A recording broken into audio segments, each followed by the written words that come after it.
고린도전서 2장 우리 11절에서 14절 말씀입니다. 우리 같이 우리 한 목소리로 같이 읽도록 하겠습니다. 자, 시작. 사람의 일을 사람의 속에 있는 영 외에 누가 알리요? 이와 같이 하나님의 일도 하나님의 영 외에는 아무도 알지 못하느니라. 우리가 세상의 영을 받지 아니하고 오직 하나님으로부터 온 영을 받았으니 이는 우리로 하여금 하나님께서 우리에게 은혜로 주신 것들을 알게 하려 하심이라. 우리가 이것을 말하거니와 사람의 지혜가 가르친 말로 아니하고 오직 성령께서 가르치신 것으로 하니 영적인 일은 영적인 것으로 분별하느니라. 육에 속한 사람은 하나님의 성령의 일들을 받지 아니하나니 이는 그것들이 그에게는 어리석게 보임이요 또 그는 그것들을 알 수도 없나니 그러한 일은 영적으로 분별되기 때문이라. 아멘. 이 시간은 아무리 교회에 오래 다녀도 결코 알 수 없는 사실들이란 제목으로 이제 말씀을 나눠보려고 합니다. 자, 우리 옆에 분, 뒤에 분 인사 나누시죠. 보고 싶었습니다. 잘 오셨습니다. 환영합니다. 잘 오셨습니다. 예, 환영합니다. 우리가 지난 시간에 우리 고린도서 첫 번째 얘기를 했잖아요. 그죠? 우리가 옳은 말을 하는 게 중요한 게 아니라 그런 말을 하는 그 사람의 상태가 중요하다. 이제 그런 말씀을 드렸어요. 왜냐하면 고린도 교회에 지금 굉장히 좀 분열의 문제가 심각했잖아요. 그래서 이제 교회가 분열되는 이유는 뭐 나쁜 이유가 아니라 언제나 옳은 말 때문에 다들 옳은 말 하기 때문에 분열이 된다라고 말씀을 드렸어요. 그러면서 너희들의 상태가 정말 올바른지 확인해 봐라. 이제 그런 얘기를 했잖아요. 그죠? 근데 이제 이번 주가 우리가 이제 고린도전서 2장과 3장과 4장을 같이 묵상을 했단 말이에요. 그런데 사도 바울은 계속해서 이 문제를 그냥 계속해서 얘기를 하고 있어요. 왜냐하면 이 문제가 단순하게 나는 바울의 신학과 바울의 가르침이 나에게 맞아. 혹은 나는 베드로의 가르침과 베드로의 어떤 신앙의 칼라가 나한테 맞는 것 같아. 그래서 단순하게 이게 뭐 인간관계의 문제나 신앙의 칼라의 문제가 아니라는 거예요. 이거는 신앙의 굉장히 본질적인 문제이기 때문에 사도 바울은요, 굉장히 중요하게 얘기를 해요. 그래서 2장과 3장과 4장에서도 계속해서 얘기를 하고 있어요. 그 문제에 대해서. 그러면서요, 이제 여기에서 또 좀 무슨 얘기를 하냐면, 지난 시간에는 너희들의 상태를 봐라 이렇게 얘기를 했잖아요. 근데 오늘은 무슨 얘기를 하냐면 지혜에 대한 얘기를 해요. 그러면서 하나님의 지혜와 세상의 지혜 이런 얘기를 하면서 또 계속 주제를 이어가거든요. 그러면서 세상의 지혜에 대한 얘기를 할 때 뭐라고 얘기를 하냐면 세상의 지혜가 뭐냐 이거예요. 세상의 지혜가. 쉽게 말하면 세상의 지혜는 좀 더 괜찮은 나에 대한 이야기예요. 다시 한번요.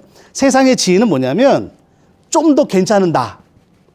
내가 좀 더 괜찮은 사람이 되고 내가 좀 더 좋은 사람이 되고 이런 거에 대한 이야기다라고 하는 거예요. 그러면서 결국에는 내가 정말 잘 돼서 어떤 사람이 영향력 있는 사람이 되는 게 세상의 지혜다라고 하는 것이죠. 그래서 고린도전서 2장과 3장을 쭉 보면 그런 지혜를 가진 사람을 세 글자로 뭐라고 얘기했냐면 통치자라고 얘기를 해요. 통치자. 이게 무슨 얘기냐면 여러분들 제가 이제 2025년도 이제 타임즈인가요? 거기 보니까 이제 2025년도에 세계에 영향을 미친 사람들에 대한 얘기가 쭉 나오는데 거기 보니까 뭐 대부분 이제 뭐 대통령이나 뭐 이런 사람 나오다가 그런 정치적인 사람 말고요. 가장 많은 영향력을 미친 사람들이 누구였냐 보니까 AI에 관련된 사람들이에요. 예, 그래서 테슬라 만든 사람, 그죠? 갑자기 이름 생각이 안 나네. 예, 머스크, 일론 머스크, 그 다음에 젠슨 황, 이런 사람, 그죠? 그러니까 이런 사람들이 굉장히 막 세계를 움직인다라고 하는 것이죠. 그러니까 이 사람들은 뭐냐면 결국 영향력이라는 거예요, 영향력. 여러분, 세상이 말하고 있는 영향력은 좀 쉽게 표현하면 뭔지 아세요? 욕은 먹어도 무시당하지 말자는 거예요. 다시 한번요. 세상이 말하는 지혜의 그 핵심이 뭐냐면 나는 욕은 먹어도 무시는 당하지 말자는 거예요. 그러니까 영향력이라는 게 그게 아니에요. 결국 리더십은 영향력인데 영향력의 핵심이 뭐냐면 나는 욕은 먹어도 무시당하지는 말자. 그래서 어때요? 욕은 먹지만 이 사람들 무시는 못해요. 그게 세상의 파워의 칼라란 말이에요. 이것이 세상의 지혜고 통치자들이라는 거예요. 그래서 여러분들 잘 보시면 지금 세계를 막 시끄럽게 하는 사람들, 그 사람에 대해서 욕은 막 해요. 그런데 뭘 못해요? 무시는 못해요. 이게 세상의 지혜예요. 사람들이 그걸 가지려고 막 노력을 한단 말이에요. 자기도 그렇게 살아가고 있나? 나는 뭐 부족한 거 없나? 스스로를 자꾸 맨날 점검을 해요. 자기 개발 이루어주고. 그런데 사도 바울은 하나님의 지혜는 이와는 정반대라는 거예요. 하나님의 지혜는 세상의 지혜, 세상의 통치자들과는 완전히 다르다. 쉽게 말하면 이거예요. 세상의 지혜는 뭐라고 그랬어요? 제가 욕은 먹어도 뭘 당하지 말자? 무시당하지 말자. 근데 하나님의 지혜는 뭔지 아세요? 욕은 먹어도 하나님을 사랑하자예요. 욕은 먹어도 이웃을 사랑하자 이거예요. 그러니까 세상의 지혜는 좀 더 괜찮은 나에 대한 얘기라고 한다면 하나님의 지혜는 뭐냐면 죽어지는 나예요. 그게 완전히 반대인 거예요. 죽어지는 나예요. 욕은 먹어도 하나님을 사랑할 것이고 욕은 먹어도 내가 이웃을 사랑하겠다 이거예요.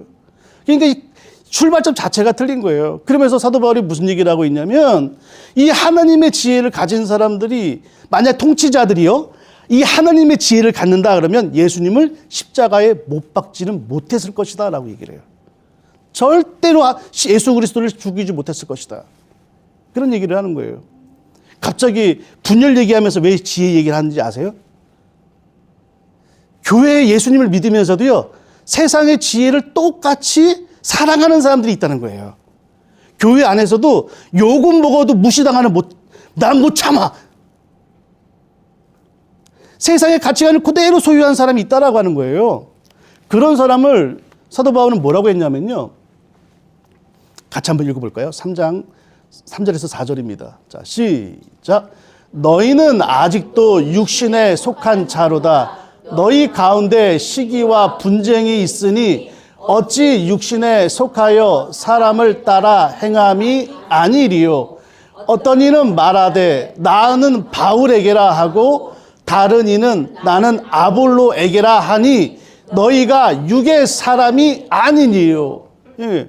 교회 신앙 예수를 믿었다 하면서도요. 세상의 지혜를 쫓아가는 사람이 있어요. 그래서요. 교회 안에서요. 약간 인정을 받지 못해요. 인정하는 말을 못 들어요. 그러면 어떻게 되냐면 하나님의 지혜를 가진 사람은 어떻게 해요? 아, 내가 십자가에 죽어져야지라는 생각을 해요. 내가 죽어져야지. 그런데 세상의 지혜를 가진 사람은 뭐예요? 나를 무시하네 그래요. 나를 무시하네. 그래서 어떻게 해야 돼요? 무시당하지 않으려고요. 여러 가지 이상한 행동을 하는 거예요. 분노 내기도 하고 질투하기도 하고 다른 데 가서 이상한 얘기하기도 하고.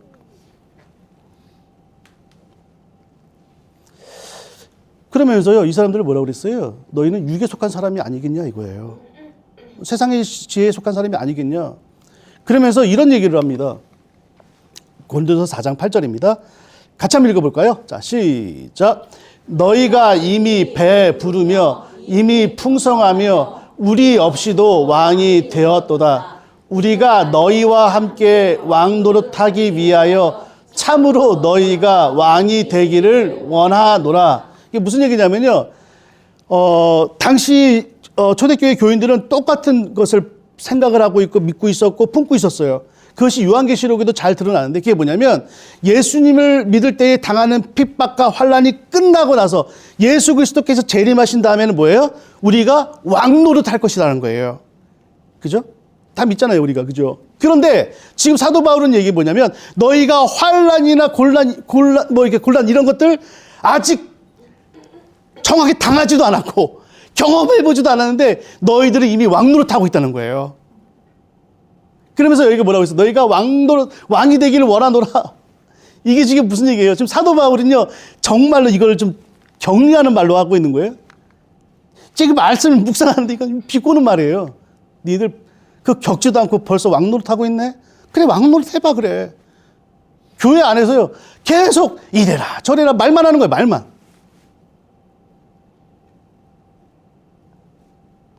그러니까 세상에 지혜는 있어요, 그죠? 근데 합리적이란 말이에요. 교회에서 할 말은 많은 거예요. 근데 너희들 왕노릇 해라, 왕노릇. 이렇게 얘기를 하고 있어요.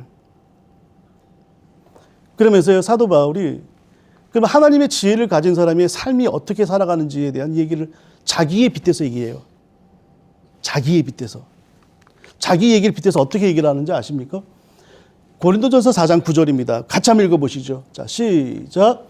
내가 생각하건대 하나님이 사도인 우리를 죽이기로 작정된 자 같이 끄트머리에 두셨음에 우리는 세계 곧 천사와 사람에게 구경거리가 되었노라. 이게 뭐냐면요, 이 고린도전서 4장 9절을 이해하기 위해서는 사실 이것은 하나의 어떤 사건을 배경으로 하고 있어요. 그게 뭐냐면 당시 고린도 지방은 굉장히 유명한 게 있었는데 바로 스포츠입니다. 스포츠.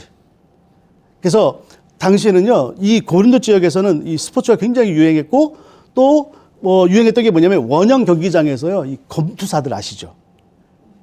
검투사들이 서로 싸워서 이기고 막 한쪽이 죽이면 죽이고 막 살리고 막 노예들이 이렇게 싸우는 거 있죠. 이게 또한 굉장히 유명을 했단 말이에요. 근데 지금 이 고린도서 4장 9절은 무엇을 배경으로 하고 있냐면 그 검투사들의 싸움을 배경으로 하고 있는 거예요. 지금 뭐냐면 지금 원형 경기장에 찬 많은 사람들이 막 모였어요. 그러면서 검투사들이요, 목숨을 걸고 막 싸우는 거예요. 안 죽으려고 막 싸우는 거예요. 근데 여러분들 주변 사람들은 어때요? 그걸 구경하는 사람은 야, 막어, 찔러, 피해 막 이럴 거 아니에요.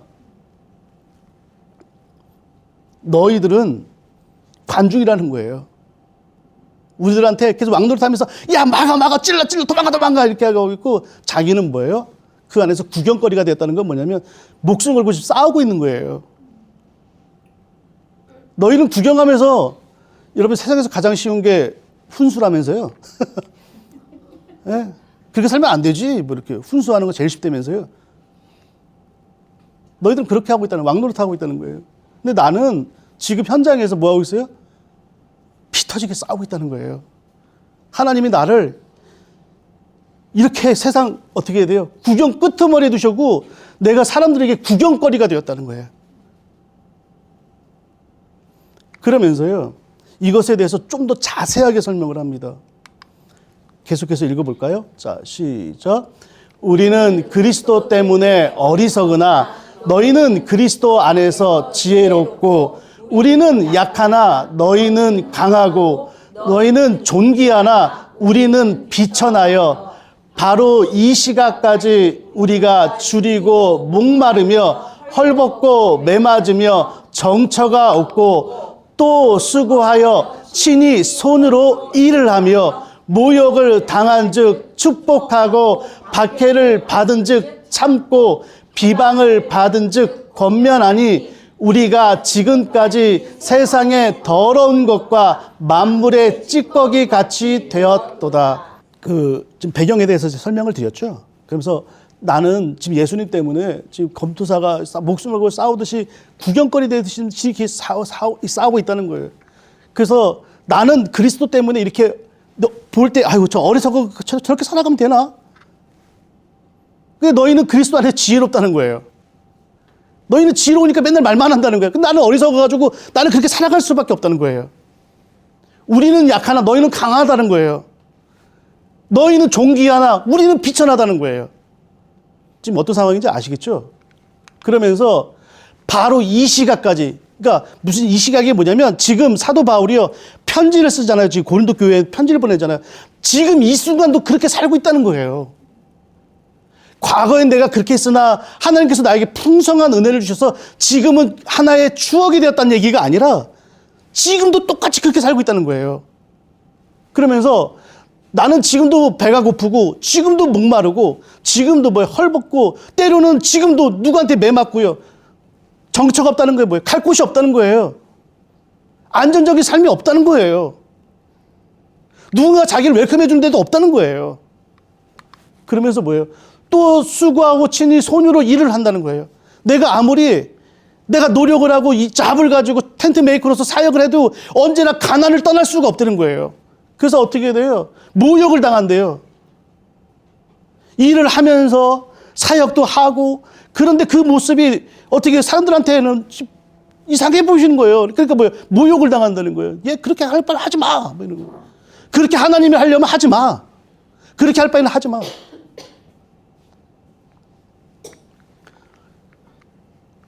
축복하고 박해를 받은 즉 참고. 근데 그 사람에 의해서 축복한다는 거예요. 그리고 박해를 받아도요, 그 사람을 용서하고 그 사람을 존귀하게 여기는 그런 모습으로 자기가 반응한다는 거예요. 비방을 받은 즉 권면하니 우리가 지금까지 세상의 더러운 것과 만물의 찌꺼기 같이 되었도다. 이게 뭔지 아세요? 자기의 삶을 다른 사람들이 봤을 때 이걸 다른 버전으로 제가 찾아보니까 뭐라고 해석을 했냐면 쓰레기래요, 쓰레기. 다른 사람들이 봤을 때 자기의 삶은 뭐라고요? 쓰레기예요, 쓰레기. 쓰레기 같은 삶을 살고 있다는 거예요. 여러분, 이런 삶이 세상의 지혜로서는 나는 요것 먹어도 무시당하지 말자. 이렇게 삶을 살아가는 사람이 그리스도 때문에, 예수님 때문에 이런 삶을 살아간다고 한다는 자체가 여러분 이게 인정이 될 것 같아요? 안 된다니까요. 안 된다니까요. 남들이 봤을 땐 자기는 뭐예요? 지금 쓰레기 같은 삶을 살고 있다는 거예요. 예? 그러면서요, 더 좀 이상한 얘기를 해요. 뭐라고 해요? 4장 16절입니다. 같이 읽어보시죠. 자, 시작. 그러므로 너희에게 고난하니 너희는 나를 본받는 자가 되라. 나를 본받는 자가 되래요. 너희도 쓰레기처럼 살아가. 이렇게 하라는 얘기예요, 지금. 사도 바울이, 야, 나는 지금 하나님 말씀 때문에 이렇게 살아가는 건데, 사람들한테 손가락질 나가고 욕하고 또 다른 사람한테 모욕당하면서도 하나님의 일을 이렇게 살아가고 있는데, 너희들 제발 나처럼 본받아라. 너희들 똑같이 사람들한테 손가락질 당하고 이렇게 살아가라는 얘기예요. 그러면 이제 생각이 좀 달라지는 거지. 이거 다시 한번 생각해 봐야겠는데. 예수 믿는 거? 저런 설교 하시는 분은 안 돼요. 다른 데 가야지. 여러분, 사도 바울이 나를 본받는 자가 되라. 결국 그런 삶을 살아가라는 얘기예요? 아니에요. 결국 그런 얘기는 아닙니다. 무슨 얘기냐면요, 사도 바울은 그래서 그 다음에 이렇게 얘기를 하고 있어요. 자, 같이 한번 읽어볼까요? 자, 시작. 그리스도 안에서 1만 스승이 있으되 아버지는 많지 아니하니 그리스도 예수 안에서 내가 복음으로써 너희를 낳았음이니라. 예, 이게 무슨 얘기냐면요, 결국 자기의 삶을 이렇게 쓰레기처럼 다른 사람들이 손가락질을 하면서 그렇게 믿을 바에는 나 안 믿어. 사역 안 해. 이러면서도 살아가는 이유가 뭐예요? 영혼 하나 구하려고요. 영혼 하나 구하려고요. 사도 바울의 관점은 너희들도 쓰레기처럼 살아가라는 얘기가 아니에요. 그 핵심이 뭐냐면 너희도 영혼을 품고 영혼을 낳으라는 거예요. 그런데 그 과정 가운데에서요, 때로는 내가 원형 경기장에서 검투사들이 싸우는 것처럼 내가 싸움을 한다 할지라도 나는 그렇게 살아가고 있다는 거예요. 좀 이해가 되시겠습니까? 내가 영혼을 구하는 길이라고 한다면 그 길 내가 그렇게 살아가겠다는 거예요. 나는 그렇게 지금 살고 있다는 거예요. 그러니까 너희들도 그러는 거예요. 너희들도 한번 영혼을 품고서 한번 그렇게 살아봐. 이거예요. 핵심은 영혼을 구원하라는 거예요. 영혼을 구원하라는 거예요. 여러분, 이게 왜 중요한지 아십니까? 이게 왜 이렇게 중요하냐면, 제가 오늘 설교 제목이 그랬잖아요. 설교 제목이 교회 아무리 오래 다녀도요, 결코 알 수 없는 게 있어요. 이게 무슨 얘기냐면요, 이렇게 예를 들어 설명을 드릴 거예요. 그러니까 자녀가 있으신 분이 있고 자녀가 없으신 분이 있단 말이에요. 근데 자녀가 있으신 분들은 자녀 얘기를 하다 보면 자녀 없으신 분들하고 얘기하다가 막히는 구간이 있어요. 그러면 이제 뭐라고 얘기하시냐면, 아유, 너는 아기가 없어서 몰라. 어느 부분에서는 이게 서로가 얘기가 안 되는 거예요. 자녀가 있고 없고의 차이라는 거예요. 그죠? 근데 사도 바울도 그런 얘기 많이 들었던 것 같아요. 사도 바울도 그런 얘기를 많이 들었던 것 같아요. 여러분, 사도 바울이 결혼했어요? 애가 있어요? 없어요. 그러니까 사도 바울도 그런 얘기 들었던 것 같아요. 너도 애 한번 키워봐. 너도 애 한번 키워봐. 근데 사도 바울이 뭐라고 얘기해요? 그에 대해서 너도 영적인 자녀 한번 낳아봐. 너 영적인 자녀 한번 낳아봐. 육신에 애가 있고 없고를 따라서 그 뭐 어떤 커다란 장벽이 느끼는 것처럼요. 영적인 자녀를 낳아보지 않은 사람은 너도 알지 못한다는 거예요. 지금 그 얘기를 하고 있는 거예요. 여러분,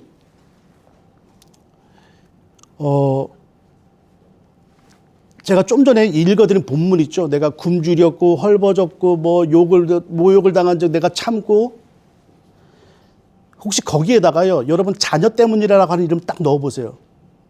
내 아기 때문에 나는 모욕을 참고, 내 아기 때문에 나는 고생하고, 내 아기 때문에, 내 자녀 때문에 얼추 맞을걸요?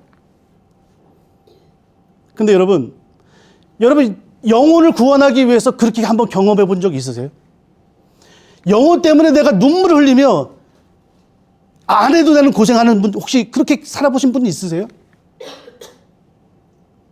여러분, 영혼 때문에 내가 눈물 흘리고, 영혼 때문에 내가 가슴 아파하고, 내가 저 사람 구원하기 위해서 내가 가난해지고요. 이거 안 해본 사람은 백날 교회를 다니고, 아니 자기 자녀가요 10명 있고 뭐 더 많다 할지라도요, 그렇지 않은 사람은 교회 안에서 뭐가 돼요? 애요, 애. 영적인 어린아이일 수밖에 없어요. 사도 바울은 그 얘기를 하고 있어요. 고린도전서 3장 1절입니다. 같이 한번 읽어볼까요? 자, 시작. 형제들아, 내가 신령한 자들을 대함과 같이 너희에게 말할 수 없어서 육신에 속한 자, 곧 그리스도 안에서 어린 아이들을 대함과 같이. 지금 사도 바울은 그런 얘기를 하고 있어요. 내가 아무리 영적인 얘기를 해봤자 너희는 알지 못해. 아무리 얘기를 해봤자 너희들은 알지 못해. 그래서 내가 너희를 대할 때 뭐하고 대한다고요? 애들 대하듯이 내가 너희를 대할 수밖에 없다는 거예요. 애들 대하듯이 너희를 대할 수밖에 없다는 거예요. 여러분, 교회 아무리 오래 다녀도요, 영혼을 품고 그 수고 눈물 흘리며 그걸 알지 못하는 사람은요, 영적인 아이일 수밖에 없고, 그 하나님의 일에 대해서, 하나님의 영에 대해서, 하나님의 어떤 섭리나 그거에 대해서 알 방법이 없어요. 그래서 교회 안에서 어떻게 살아가야 돼요? 내가 교회 안에서까지 내가 무시당해야 돼? 내가 죽어지는 게 아니라 교회 안에서도 뭐예요? 내가 무시 안 당하려고. 중요한 거예요. 이런 사람에게는 십자가를 갖다 대도요, 내가 죽어진다는 게 이해가 안 돼요. 왜? 세상의 지혜니까. 그게 내가 교회 잘 되려고 오지, 교회 행복하려고 오지, 내가 교회 죽어지려고 와? 얘기가 안 통한다니까요. 이 얘기가 서로의 얘기가 안 돼요. 안 돼. 사도 바울은 그 얘기를 하고 있는 거예요. 너희는 어린애이다. 그래서 내가 도대체 신령한 얘기를 할 수가 없다는.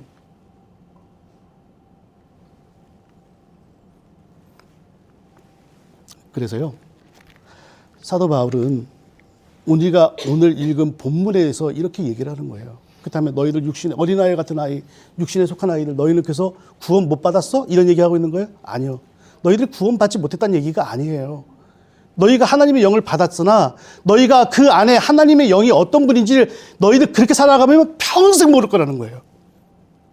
평생 교회에 다니고 평생 예수를 믿는다고 살아간다 할지라도 그 여러분들 안에, 우리 안에 있는 하나님의 영이 어떤 분인지를 배우긴 해도 체험은 못할 거라는 거예요. 듣기는 들어도 알지는 못할 거라는 거예요. 그래서 사도 바울은 진짜 끓는 심정으로 우리들에게 이렇게 얘기를 하는 것이 오늘 우리가 읽은 본문이에요. 다시 한번 읽어볼까요? 같이 한번 읽어보시죠. 자, 시작. 사람의 일을 사람 속에 있는 영 외에 누가 알리요? 이와 같이 하나님의 일도 하나님의 영 외에는 아무도 알지 못하느니라. 우리가 세상의 영을 받지 아니하고 오직 하나님으로부터 온 영을 받았으니 이는 우리로 하여금 하나님께서 우리에게 은혜로 주신 것들을 알게 하려 하심이라. 잠깐만요. 지금 사도 바울이 무슨 얘기를 하고 있냐면, 내가 왜 너희들에게 이렇게 살아가라는지 얘기 알아? 왜 그런지 알아? 왜 너희들은 영혼을 품고 영혼을 위해서 눈물 뿌리고 때로는 영혼을 위해서 가난해지고 때로는 영혼을 위해서 가슴 터지는, 속 터지는 일을 당해도 너희들이 죽어져야 되는 그 삶을 왜 살아가야 되는지 알아? 너희들 속에 하나님의 영이 있음을 너희들이 그래야 깨닫기 때문이라는 거예요. 뭐라고 그랬어요? 하나님께서 우리에게 은혜를 주신 것들을 알게 하려 함이라. 알게 하려 함이라. 계속 읽어보시죠. 자, 시작. 우리가 이것을 말하거니와 사람의 지혜가 가르친 말로 아니하고 오직 성령께서 가르친 것으로 하니 영적인 일은 영적인 것으로 분별하느니라. 이거는 아무리 가르쳐줘도 이건 품어보지 않으면 모른다는 거예요. 영적으로 나아보지 않으면 아무리 얘기를 해도 모른다는 거예요. 계속 읽죠. 시작. 육에 속한 사람은 하나님의 성령의 일들을 받지 아니하나니 이는 그것들이 그에게는 어리석게 보임이요 또 그는 그것들을 알 수도 없나니 그러한 일은 영적으로 분별되기 때문이라. 예. 그들에게는 세상의 지혜를 가진 사람에게는 이게 어리석은 일이에요. 그렇게까지 교회 다니냐? 그렇게까지 믿어야 돼? 그렇게까지 누군가를 섬겨야 돼? 그렇게까지 누군가를 양육을 해야 돼? 네가 그렇게 꼴 당하면서도 어리석게 보인단 말이에요. 사도 바울의 삶을 어리석게 얘기한단 말이에요.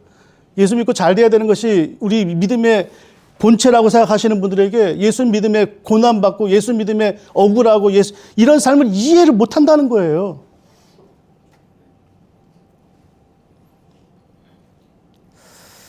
말씀을 좀 마치려고 합니다. 사도 바울은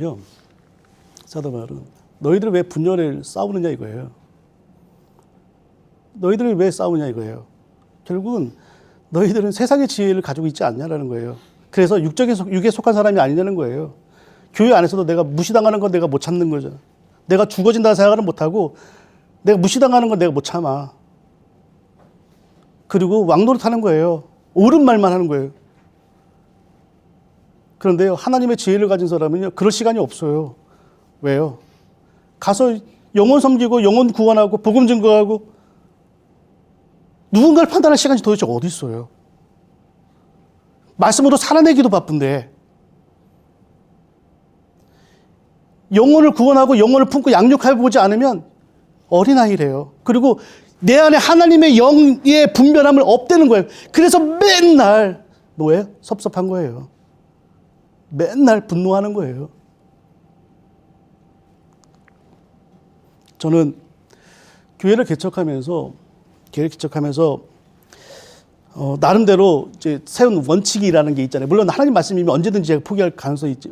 나름대로 원칙이 크게 몇 가지가 있는데 첫 번째는 교회 점심 안 하겠다는 거예요. 교회 예배 시간에 특별히 이민교회는요, 뭐 밥 한다고 예배 드리는데 중간에 왔다 갔다 가는 거예요. 제가 그거 너무 못 참겠어요. 화가 나요. 굶으면 좀 어때요, 그날? 하나님 말씀이 선포되고 있는데, 기도하고 있는데, 찬양하고 있는데, 왔다 갔다 하는 거예요. 화딱지가 나요, 화딱지가. 분노가 나요. 그래서 교회 처음 우리 시작할 때부터 제가 그랬어요. 우리는 식사 안 합니다. 그냥 다과만 합니다. 그랬어요. 두 번째, 영혼을 품어보지 않은 사람을 영의 어떤 방향을 결정하는 자리에 안 앉히기로 결정을 했어요. 무슨 얘기냐면, 세상에 지혜를 가진 사람들이 많아요. 그러니까 되게 세상이 돌아가는 걸 정말 잘 알거든요. 근데 영혼을 품어본 적이 없어요.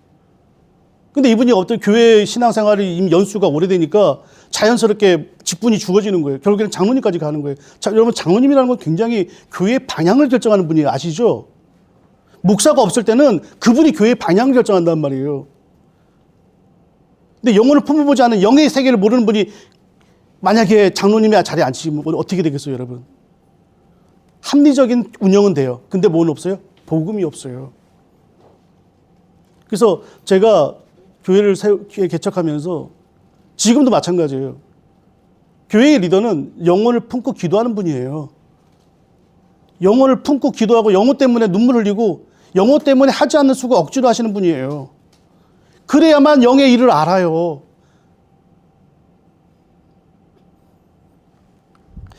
그래서 교회가 계속 작은지 몰라도. 근데요, 교회는 없어지는 한이 있더라도 그냥 그렇게 하려고요.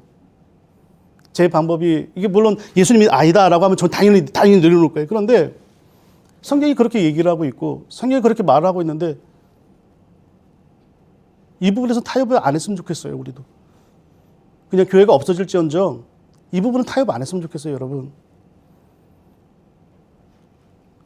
여러분 지금 이 말 들었을 때 여러분 혹시 생각나는 누군가가 있으십니까? 기도하세요. 그리고 그분을 위해서요. 거룩한 낭비 좀 해보세요. 쓸데없는 시간 같이 보이는 찾아가보고 인사 나누고 한번 해보세요.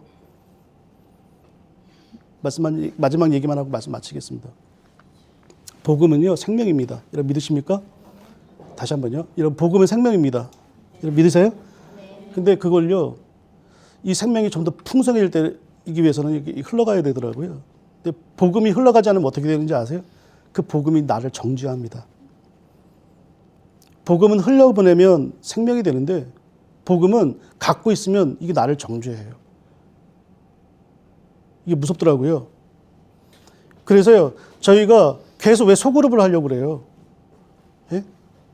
계속 우리 말씀 나눠야 흘려보내야 되잖아요. 그래야 생명이 있잖아요. 나 혼자 은혜 받는 걸로 끝나요? 반드시 혼자 받는 은혜는 그것이 여러분을 죽일 거예요. 독이 될 거예요. 복음은 흘러가야 됩니다. 그게 생명이 있습니다. 사랑하는 성도 여러분, 이 시간 이 말씀을 들으면서 누군가가 떠오르는 한 영혼이 있다면 그 영혼을 위해서 때로는 거룩한 낭비를 해보십시오. 영혼을 품어보지 않고서는요 평생 교회를 다녀도 아니 자녀를 너무 많이 키워봐도요 교회 안에서 어린아이가 될 수밖에 없어요. 우리가 사도 바울이 말했듯처럼 영적인 아비가 되었으면 좋겠습니다. 아멘. 영적인 아비가 넘쳐나는 풍성한 저희 교회가 되기를 소망합니다. 이 시간 우리 같이 기도하고 찬양하죠.